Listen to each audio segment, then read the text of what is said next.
nhung thiên dặn em đây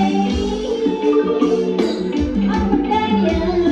nhiều mà thấy chắc lắm ơi cho tôi được không vời vời áo bước mai lo hiền rằng từ nào về nào lại là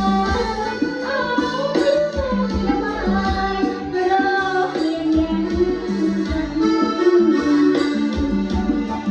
người rộp rơ rụng lo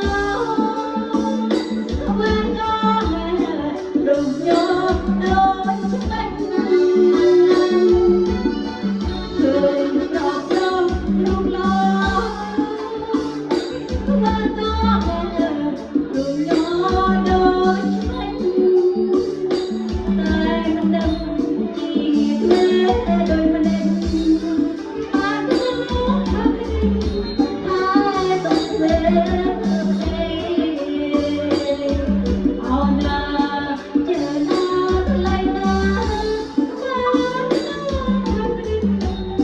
Hãy subscribe cho kênh